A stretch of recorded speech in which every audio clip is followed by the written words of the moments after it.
Assalamualaikum warahmatullahi wabarakatuh. Kembali lagi di channel Berita Mistis. Untuk kisah kali ini masih melanjutkan dari kisah yang sebelumnya. Sebuah kisah yang ditulis oleh Restu Wira Atmaja.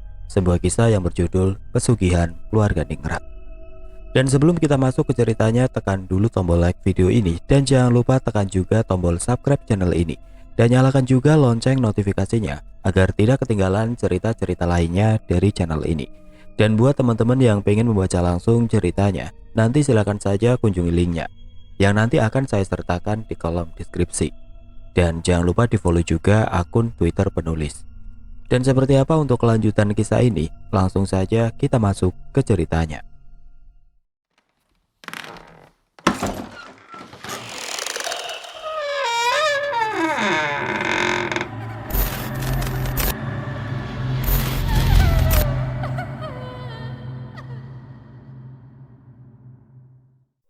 Pak Subroto dan Ibu Mela namanya.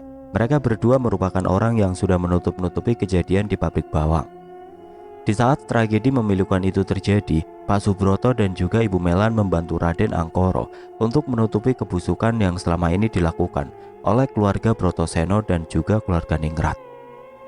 Mereka berdua jugalah yang mengurusi tragedi selanjutnya yang terjadi di Alas Wingit. Bisa dibilang setiap langkah yang dilakukan oleh Raden Angkoro sudah mendapat backup dan perlindungan dari Pak Subroto dan juga Ibu Melan. "Apa langkahmu selanjutnya, Angkoro?" tanya Pak Subroto. Raden Angkoro terdiam sejenak. Ia membakar rokok kretek kesukaannya sembari memikirkan strategi selanjutnya yang ingin dia lakukan agar bisa mendapatkan apa yang ia inginkan. "Astana Tali Mongso," ucap Raden Angkoro. "Astana Tali Mongso?" tanya Pak Subroto. "Desa itu adalah desa yang tidak memiliki norma. Kematian hanyalah permainan yang dijadikan percobaan untuk meningkatkan kekuatan kanuragan yang dimiliki oleh leluhurnya. Tidak seperti Alas Wingit, Astana Tali Mongso sendiri merupakan ancaman bagi Raden Angkoro.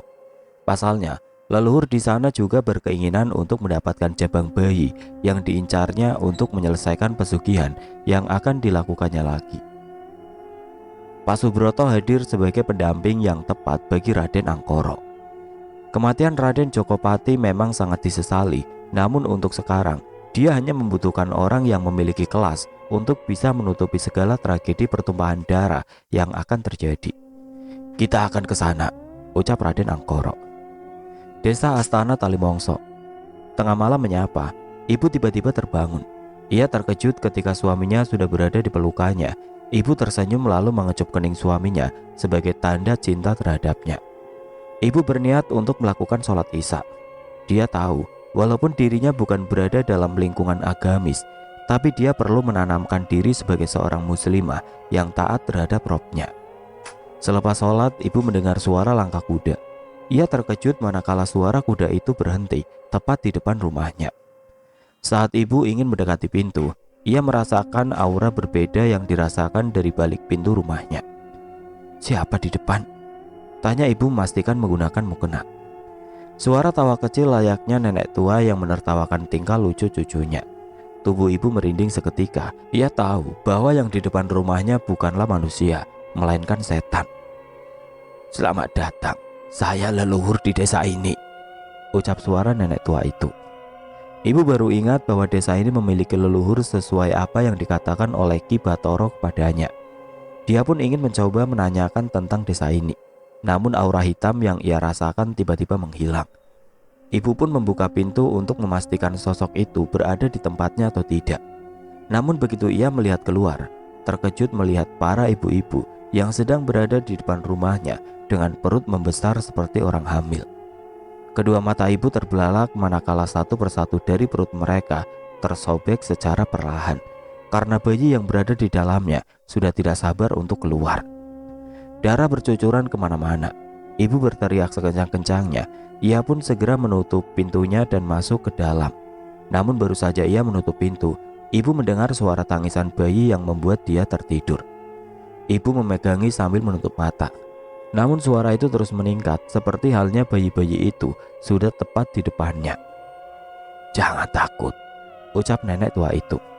Ibu pun terkejut saat dirinya melihat sosok Nyi Randasari yang sedang dikelilingi bayi-bayi yang tidak memiliki kedua bola mata itu.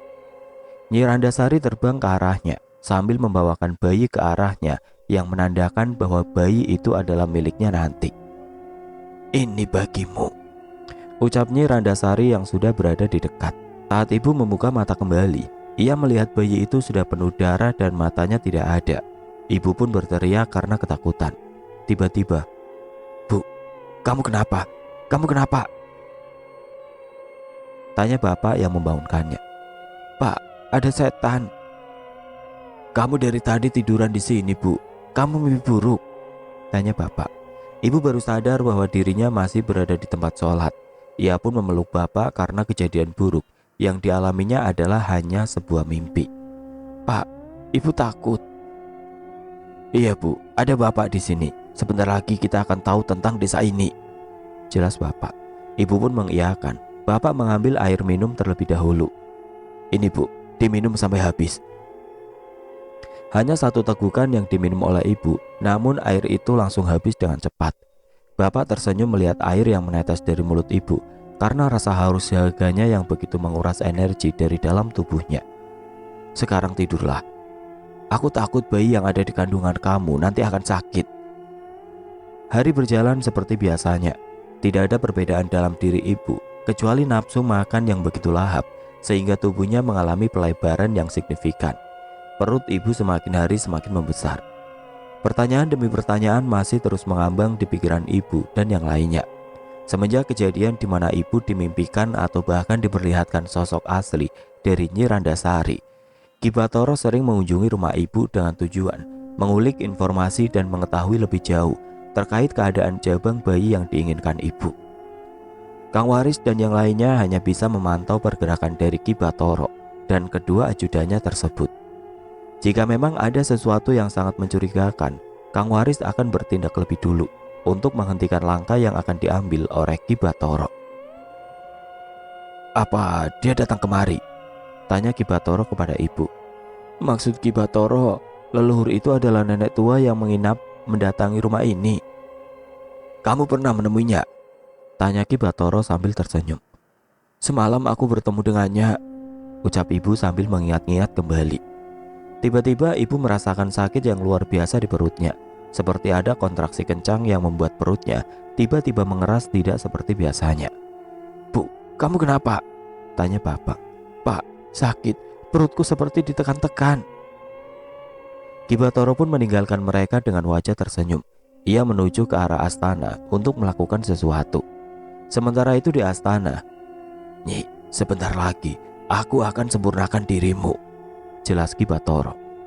Hitungan terakhir dari bayi yang ditumbalkan untuk Nyi Randasari kembali 99, dan bayi terakhir yang dipercepat pertumbuhannya jatuh kepada ibu, di mana bayi yang akan dijadikan tumbal akan genap 100 jika berhasil dengan sempurna. Maka Ki Bathara sendiri akan mendapatkan ilmu hitam. Tiba-tiba langit mengamini apa yang diminta oleh Ki Bathara. Hujan mengguyur desa itu. Kilatan petir menggelegar seperti akan ada sesuatu yang tidak disukai. Ki Bathara keluar dari astana sambil melihat ke arah langit. Ia dengan senangnya berteriak, "Sebentar lagi keinginanku terwujud." Ibu kembali memimpikan sesuatu yang sangat aneh. "Anakku jangan kau ambil," ucap ibu dalam keadaan mengigau. Dari luaran kamar, bapak dan juga Kang Waris masih memikirkan cara bagaimana agar mereka bisa menyelamatkan ibu yang terus-menerus dihantui oleh ketakutan yang telah dibuat oleh Ki Bathara. "Entah mengapa ada sesuatu yang mungkin menjadi keterkaitan selama aku hidup. Apakah ada sesuatu yang akan terjadi di malam nanti?" tanya Kang Waris. "Maksud Kang Waris?" tanya balik bapak. "Lihatlah langit, bulannya." Mungkin Kang Waris dan yang lainnya memiliki pemikiran yang sama. Purnama bukanlah sebuah keindahan yang tergambarkan dalam diri mereka masing-masing. Akan tetapi dengan kehadiran purnama yang begitu sangat mengerikan yang sudah pernah terjadi, apakah purnama yang sama akan terjadi juga di hari ini? Tepat di malam hari, ibu terbangun dari tidur karena merasa ada sesuatu yang hadir tepat di malam itu juga. Entah mungkin karena ada keterkaitan yang memang terjadi dengan perutnya yang tiba-tiba kembali mengalami hal yang aneh. Ibu segera membangunkan bapak. Disusul dengan yang lainnya, mereka pun dibangunkan secara satu persatu karena ada firasat ibu yang kurang baik yang terjadi pada malam itu. Saat dimana mereka terbangun, dari luaran terdengar suara tawaan nenek tua. "Selamat datang, saya leluhur di desa ini." Aura merinding tiba-tiba menghampiri tubuh mereka. Lampu di rumah bergerak-gerak sendiri. Bayangan hitam membesar secara perlahan dari sudut pintu. "Bersembunyilah di bawah meja," ucap Kang Waris. Mereka pun segera bersembunyi di bawah meja. Makin lama bayangan itu membentuk sosok yang tawanya semakin mengerikan. Angin di luar yang sangat kencang. Nyi Randasari berdiri tepat di hadapan mereka sembari memainkan jari jemarinya. Ia kemudian mencari bebauan bayi yang mungkin saja menjadi sinyal baginya. Bapak yang melihat langsung sosok itu hanya bisa terdiam. Baru kali ini bergetar hebat ketika melihat sosok leluhur yang sering menggunakan itu. Hadirnya Nyi Randasari di tengah-tengah mereka bukan kebetulan. Ini adalah wujud dari panggilan yang dilakukan oleh Ki Bathara terhadap Nyi Randasari untuk menjenguk bayi terakhir yang akan dijadikan tumbal. Nyi Randasari mengeluarkan sebuah suara seperti suara kelelawar di tengah malam. Suara itu sangat berisik hingga membuat gendang telinga bapak sakit. Tubuh Nyi Randasari melayang. Hanya saja penampilan seperti hitam yang kainnya menempel hingga ke lantai. Anehnya, Nyi Randasari tidak berani masuk ke dalam kamar. Hal ini juga disebabkan oleh seorang wanita yang mengenakan pakaian adat Jawa yang sudah berdiri sembari menatap tajam ke arah Nyi Randasari. Bersamaan dengan munculnya angin yang entah dari mana asalnya, sosok Nyi Randasari akan meninggalkan mereka. Tawaan dan suara yang mengitari kepergian Nyi Randasari dari rumah bapak. Sesaat setelah Nyi Randasari keluar. "Kemari," ucap Kang Waris. Bapak segera menuju ke Kang Waris. Sepertinya ini adalah waktu yang tepat untuk Kang Waris sendiri agar bisa menyelesaikan permasalahan yang berada di desa Astana Talimongso. Sebelum Kang Waris dan juga bapak berangkat menuju Astana, mereka berdua meminta kepada Jaja dan yang lainnya untuk mengawasi ibu di rumah. Bersamaan dengan itu, Raden Angkoro beserta dengan beberapa orang yang menjadi kepercayaannya juga berangkat menuju ke Astana Talimongso. Mereka berkeinginan untuk merebut kembali apa yang menjadi keinginannya, yaitu mendapatkan jabang bayi yang masih dalam kandungan ibu. Bapak dan Kang Waris mempercepat langkah mereka. Sepertinya Ki Bathara sedang melakukan sebuah ritual yang digunakan untuk mendapatkan apa yang ia inginkan. Dan benar saja, saat Kang Waris dan juga bapak tiba di sana, mereka berdua melihat Ki Bathara sedang memegang bejana berisi cairan berwarna merah. "Jadi, kau adalah iblis di balik ini semua?" tanya Kang Waris. Ki Bathara hanya tertawa mendengar hal itu. Dia kemudian meminum perlahan cairan yang diyakini sebagai darah dengan sekali tegukan. Bersamaan dengan itu, Ki Bathara merapalkan sebuah mantra yang digunakan untuk memanggil Nyi Randasari yang memang sudah menjadi waktunya untuk kembali dikeluarkan. "Wahai penguasa malam yang gelap, demi astana yang menjadi kokoh karena terbunuhnya puluhan tumbal bayi, demi kutukan yang menjalar ke dalam nadi tiap wanita yang akan melahirkan, keluarlah kesesatan yang mumpuni Nyi Randasari." Dari dalam astana keluarlah sosok hitam yang memiliki bentuk yang tidak seperti apa yang diperkirakan oleh Kang Waris dan juga bapak. Dia adalah sosok Nyi Randasari yang bentukannya sama seperti apa yang telah mereka lihat saat berada di rumah. Sosok itu mendekati Ki Bathara. Ia kemudian berteriak dengan sangat kencang seperti memekikkan suara layaknya kelelawar yang berada di dalam gua. Sontak saja Kang Waris dan bapak langsung menutupi kedua telinganya karena suara itu benar-benar menggema di dalam otak dan juga mengganggu pendengarannya. Tidak lama kemudian bapak yang terlebih dulu merasakan efek samping karena suara tersebut. Dari hidung dan juga telinganya keluar darah secara perlahan. Sedikit demi sedikit tubuh bapak kemudian melemas. Wajahnya memucat. "Arto," ucap Kang Waris sembari menatap wajah bapak yang sudah sangat pucat. Lalu tidak berselang lama bapak langsung pingsan karena tidak mampu menahan. Suara itu terus dibunyikan sampai Kang Waris juga merasakan hal yang sama seperti yang dirasakan bapak. Tubuh Kang Waris melemah dan tidak bisa menggerakkan sedikit pun anggota badannya. Kang Waris tidak bisa melakukan apa-apa lagi. Ia hanya bisa mendengar suara tawaan yang mungkin saja berasal dari Ki Bathara yang sedang menikmati kekuatan besar dari Nyi Randasari. Tapi kebahagiaan dari Ki Bathara tidak berlangsung lama. Tiba-tiba terdengar suara gamelan dari kejauhan. Bersamaan dengan suara itu, muncul suara-suara lainnya seperti suara monyet, kerincingan, dan suara-suara menggunakan bahasa Jawa kuno. Kang Waris tidak bisa mengetahui apa yang terjadi saat itu. Namun sayup-sayup yang dia lihat, ada dua orang asing yang sedang menaiki astana. Lalu di belakang mereka berdua telah berdiri sosok hitam besar yang tampaknya sangat familiar. Ketek ireng. Tidak berselang lama suara dari Nyi Randasari langsung menghilang. Akan tetapi suara teriakan yang mengerikan terjadi pada Ki Bathara. Entah apa yang terjadi sebelum hal yang mengerikan terjadi, Ki Bathara seperti berteriak bahwa dirinya memohon ampun agar mau melepaskan cekikan leher yang sedang dirasakan saat itu juga. Tidak berselang lama kobaran api membakar seluruh astana. Api itu dengan cepatnya melahap seluruh isi astana. Ki Bathara terbakar di dalamnya. Suara teriakannya melolong bagaikan anjing yang menunggu. Para warga yang melihat ada kobaran api membesar langsung menuju ke arah di mana si jago merah itu terlihat. Namun mereka melihat ada dua orang yang sudah terkapar di dekat astana. Mereka yang mengenali kedua orang itu langsung membawanya ke rumah. Sesampainya di rumah, ibu dan yang lainnya terkejut karena mendapati bapak dan juga Kang Waris dalam keadaan sudah tidak sadarkan diri. Mereka berdua pun dirawat untuk beberapa waktu lamanya sampai benar-benar pulih. Sampai akhirnya desa tersebut didatangi oleh polisi untuk menyelidiki tragedi yang baru saja terjadi. Terkhusus penyelidikan yang sedang berlangsung.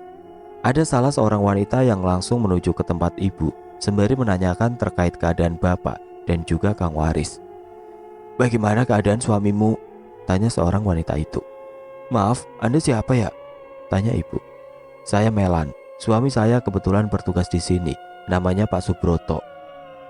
"Kami semua baik-baik saja, Bu. Kami memiliki sebuah tempat untuk kalian semua huni. Siapa tahu tempat tersebut sangat nyaman untuk kalian semua." "Maksudnya tempat tinggal?" "Benar," ucap Bu Melan. Ibu tersenyum lebar mendengar berita baik tersebut. Tidak berselang lama seorang komandan polisi yang bernama Pak Subroto mendekati ibu. "Kami akan menjaga anakmu sampai lahir kelak." Perjalanan Raden Artonegoro dan yang lainnya masih berlanjut. Kali ini mereka tidak memiliki pilihan selain menerima tawaran tersebut.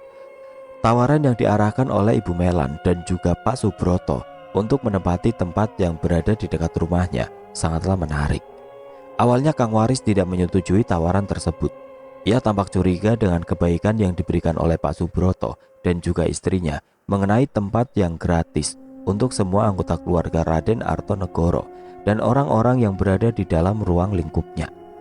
Namun apa boleh buat, semua akan merasakan hal yang mungkin dirasakan oleh Kang Waris saat itu. Belum lagi usia kehamilan dari ibu sudah tua. Itu tandanya kelahiran anak perempuan yang menjadi sorotan keluarga Ningrat dan keluarga Brotoseno benar-benar sangat ditunggu. Mereka akhirnya berangkat untuk menuju ke rumah yang dimaksud dengan menaiki kendaraan yang sudah disediakan oleh Pak Subroto dan juga Ibu Melan. Tempat yang disediakan oleh Pak Subroto dan juga Ibu Melan lumayan besar. Intinya, di dalam rumah tersebut ada beberapa kamar. Lalu segala fasilitas sudah disediakan di sana. Terlebih lagi, di dalam rumah tersebut, Ibu Melan juga sudah menyediakan ruangan khusus untuk ibu yang nantinya digunakan bersama dengan bayinya yang akan dilahirkan. "Ini adalah tempat kalian. Kalau butuh apa-apa, kalian bisa menghubungi kami berdua," ucap Ibu Melan kepada ibu dan yang lainnya. "Terima kasih, Bu." Ibu Melan dan Pak Subroto meninggalkan mereka semua. Ibu dan yang lainnya segera berkemas dan menempati rumah baru tersebut. Entah mengapa banyak sekali hal-hal yang masih dalam pikiran Kang Waris sewaktu Ibu Melan mempersilahkan rumah itu tanpa percuma. "Apakah ini jebakan, Arto?" tanya Kang Waris. "Maksud Kang Waris?" "Aku rasa aku kenal dengan polisi itu." "Pak Subroto?" "Benar, sewaktu kejadian di tragedi pabrik bawang, aku melihat Pak Subroto dan yang lainnya bersama dengan Raden Angkoro," jawab Jaja dengan nada yang serius. "Kalian yakin?" tanya bapak. Jaja kemudian mengangguk. Ia membenarkan keraguan yang diarahkan oleh Kang Waris kepada polisi yang bernama Pak Subroto tersebut. "Sepertinya ada sebuah rencana yang memang sudah mereka jalankan." Setiap harinya Ibu Melan dan juga Pak Subroto selalu menengok ibu. Yang mereka tanyakan adalah, berapa usia kandungannya sekarang? 8 bulan, Bu. Berarti 1 bulan lagi ya?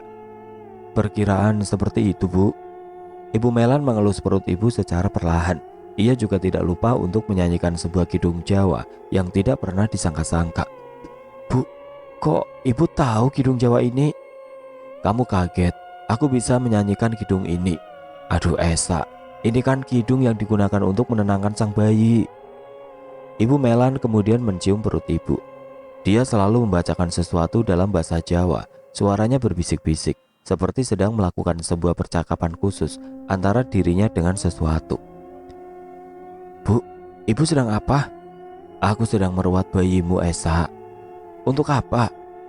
Nanti malam ada banyak tamu yang datang. Aku takut anak ini jadi sasaran. Setelah menjelaskan maksud dan tujuan Ibu Melan membacakan sesuatu kepada perut ibu, ia bergegas pergi meninggalkan ibu sembari tersenyum tipis. Malam harinya ibu tidak bisa tertidur. Ia seperti mengingat apa yang dikatakan Ibu Melan kepadanya. Pernyataan Ibu Melan terhadap para tamu yang nantinya akan datang ke rumah seperti memberikan sebuah gambaran yang tidak biasa. Pasalnya ibu dari tadi memperhatikan di sekitar dan sempat menanyakan kepada Jaja, Kang Waris, bahkan kepada Bapak terkait tamu yang nantinya akan datang tepat di malam hari.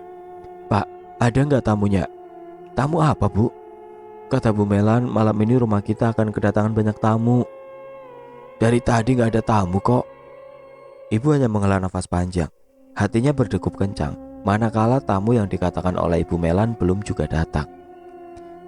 Sempat terpikir untuk keluar dari kamar dan ingin melihat secara pribadi keadaan di luar rumah. Akan tetapi ibu tahu, jika bayi yang berada di dalam kandungannya belum aman, bisa saja serangan dari Raden Angkoro dan yang lainnya akan datang secara tiba-tiba dan membuat semuanya akan berakhir dalam sekejap. Untuk melegakan hati ibu, Bapak pun menyuruh kepada Jaja untuk berjaga di luar rumah. Tujuannya agar ketika tamu yang dikatakan oleh Ibu Melan itu tiba, maka Jaja akan segera memberitahu kepada ibu dan juga Bapak. Ja, kamu jaga di luar rumah dulu gak apa-apa kan? Biar Mas Rahardian tidur sendiri. Iya gak apa-apa Pak, tapi aku izin sebentar menemani Mas Rahardian ya. Silakan. Jaja baru-baru ini memang sedang dekat dengan Mas Rahardian. Mungkin bagi Mas Rahardian, Jaja adalah kakak baginya. Terlebih lagi tingkat kepedulian dari Jaja memang sangat menyentuh untuk anak seumuran Mas Rahardian yang membutuhkan teman. Di dalam kamar, Jaja masih menemani Mas Rahardian. Ia membelai rambut Mas Rahardian seolah-olah dengan penuh kasih sayang. Mas, jangan cepat tumbuh besar ya. Nikmati masa-masa kecilmu. Kamu boleh merengek dan menangis karena tidak bisa bermain denganku. Tapi jika kau sudah dewasa, kau akan merengek dan menangis ketika sudah dibermainkan dengan yang namanya dunia. Bersamaan dengan itu, kedua tangan Mas Rahardian langsung memeluk tubuh Jaja, padahal dirinya sedang tertidur. Namun apa yang sedang dilakukan oleh Jaja seperti membuat Mas Rahardian tersadarkan bahwa yang ada di hadapannya sekarang adalah Jaja. Berbeda dengan ibu, ia sama sekali tidak bisa tertidur. Entah apa yang selama ini ia pikirkan, tampaknya ada sesuatu yang mengganjal dalam pikiran ibu. Bukan hanya perkataan dari Ibu Melan yang membuatnya kembali teringat akan para tamu yang akan datang. Akan tetapi yang menjadi penasaran adalah siapa para tamu itu dan mengapa Ibu Melan mengetahui hal-hal yang memang tidak diketahui olehnya sendiri. Semakin malam udara semakin dingin. Bapak sudah tertidur terlebih dahulu, sedangkan ibu, ia masih mencoba untuk menidurkan diri dan menutup matanya rapat-rapat. Tatkala rasa kantuknya sudah berada di ambang batas, ibu akhirnya tertidur. Ia seperti merasakan kenikmatan yang tiada tara tatkala rasa kantuknya benar-benar sudah hilang dan mampu tertidur dengan nyenyak. Namun kedua mata ibu seperti bergerak ke arah kanan kiri, walau dengan mata tertutup. Kedua tangannya mencengkram kuat-kuat selimut yang sudah menutupi sebagian tubuhnya. Ibu mengalami mimpi buruk. Ia melihat sesuatu yang tidak biasa di dalam mimpi tersebut. Mimpi yang nantinya akan menjadi kenyataan. Di dalam mimpi tersebut, ibu melihat ada banyak bayangan putih yang sedang berdiri sembari menggerak-gerakkan kepalanya. Mereka memiliki jumlah belasan. Sayup-sayup terdengar suara panggilan dari belasan bayangan tersebut. Mereka semua menyebutkan nama yang sama secara bergantian. Esa, Esa, Esa, Esa. Ibu yang mendengar panggilan itu langsung mundur beberapa langkah. Ia tahu jika yang di hadapannya bukanlah manusia. Perlahan mereka semua yang berada di hadapan ibu mendekat dengan cara melompat secara berurutan. Esa, Esa, Esa, Esa. Ibu semakin ketakutan mendengar suara itu bersamaan dengan mendekatnya belasan sosok putih dengan melompat-lompat layaknya pocong. Esa, Esa, Esa, Esa. Ibu menutupi wajahnya dengan kedua tangan. Ia kemudian berteriak sekencang-kencangnya, "Jangan mendekat, jangan mendekat." Sementara itu Jaja yang telah usai menemani Mas Nardian, ia pun segera menuju keluaran rumah untuk berjaga-jaga. Namun kali ini Jaja merasakan hawa yang tidak biasa. Ia merasa malam ini sangat sunyi dan benar-benar sangat sepi. Mungkin karena lokasi tempat yang mereka huni ini terbatas dan tidak semua orang tahu warga bisa bermukim di tempat ini. Akan tetapi tubuh Jaja berkali-kali merasakan hawa merinding yang tidak biasa. Detak jantungnya juga berdegup lebih kencang. Pikirannya mulai mengarah kepada hal-hal yang aneh. Ia segera menguatkan diri dengan membaca doa yang ia tahu. Tujuannya adalah untuk menenangkan hati, pikiran dan juga apa-apa yang ia takutkan saat malam itu. Langkah Jaja mulai menuju ke ruangan depan. Dari luaran ia mendengar sayup-sayup suara agak berisik dan bersahutan secara bergantian. Suaranya mirip-mirip seperti suara tikus yang terjepit perangkap atau seperti suara tikus yang hendak dimangsa oleh pembunuhnya. Suara apa ini? Berkali-kali Jaja mencoba untuk memiliki pikiran yang tenang dan juga positif. Entah mengapa malam ini begitu terasa aneh tatkala Raden Artonegoro atau Bapak memerintahkan kepadanya untuk menyambut tamu yang nantinya akan datang pada malam hari. Ini sudah hampir tengah malam. Mana mungkin ada tamu dari luaran yang akan datang? Jaja pun segera mengintip luaran rumah dengan membuka sedikit gorden. Tatapannya mulai mengarah kepada sekitaran yang ada di luar. Ia juga melihat dedaunan kering banyak yang berterbangan akibat terhempas oleh tiupan angin yang sangat kencang. Walaupun begitu, Jaja tetap yakin jika firasat yang dikatakan oleh Raden Artonegoro mungkin saja akan ada benarnya. Selama ini ia mempercayai hal-hal yang dikatakan oleh Raden Artonegoro kepadanya, baik itu tentang hal-hal mustahil yang tidak mungkin terjadi, atau memang sekedar firasat buruk yang sama sekali tidak berbentuk dan tidak terduga-duga kedatangannya. Krak! Jaja membuka pintu depan rumah. Satu langkah kakinya sudah berada di luar. Hembusan angin mulai bertiup ke arahnya secara perlahan. Psst. Lagi-lagi suara-suara tikus itu mulai terdengar kembali. Ia masih mencari apa penyebab dari suara itu bermunculan. Pasalnya baru beberapa hari dirinya berada di rumah yang ditawarkan oleh Ibu Melan. Jaja sama sekali tidak pernah mendengar atau mendapati hal-hal aneh yang ada di sekitarnya. Akan tetapi baru kali ini, ia menemukan suara tikus yang terus-menerus memekikkan suaranya, merasa seperti ada di berbagai arah. Jaja kemudian mencari-cari suara itu. Ia tampak sedikit khawatir dengan suara-suara aneh yang mungkin akan menciptakan sesuatu yang aneh juga. Di mana suara itu? Beberapa kali Jaja mondar-mandir untuk mencari arah dari suara itu, namun ia sama sekali tidak mendapatinya. Saat dirinya sudah merasa lelah dan tidak bisa mendapati suara itu, Jaja langsung terdiam. Ia menghela nafas panjang dan menutupi telinganya untuk menghindari suara-suara tersebut. Perlahan suara itu menghilang.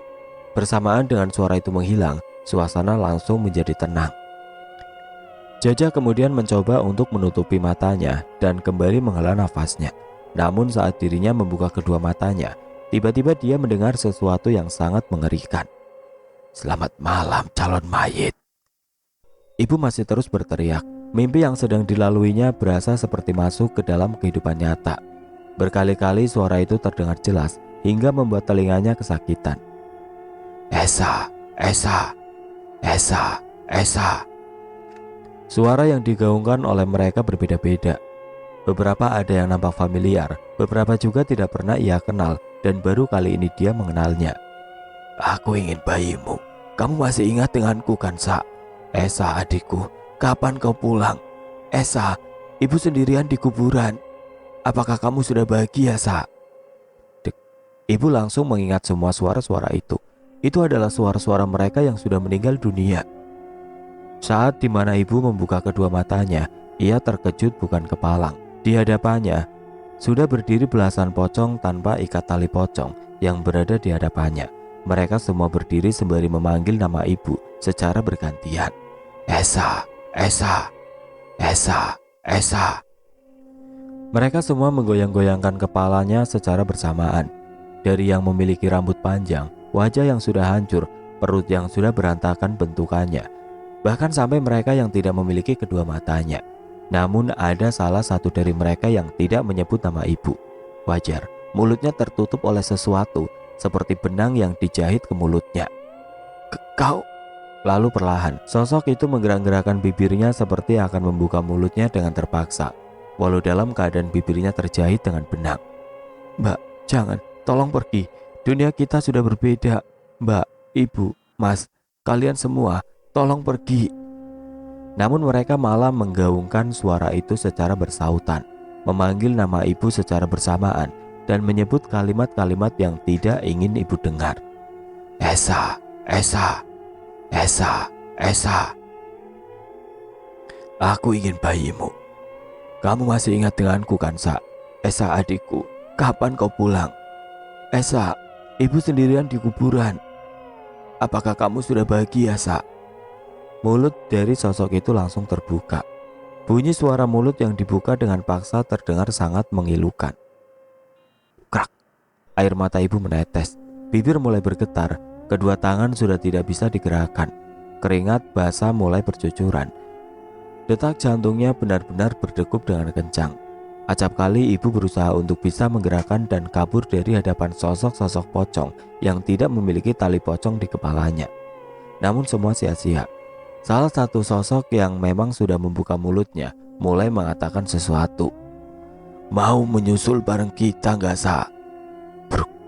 Ibu pun langsung terbangun. Bersamaan dengan teriakan ibu yang terdengar nyata, bapak langsung terkejut dan terbangun. Bu, ibu kenapa? Pak, ibu takut. Ibu mimpi buruk. Mereka datang lagi, Pak. Siapa? Para korban ngibri ketek.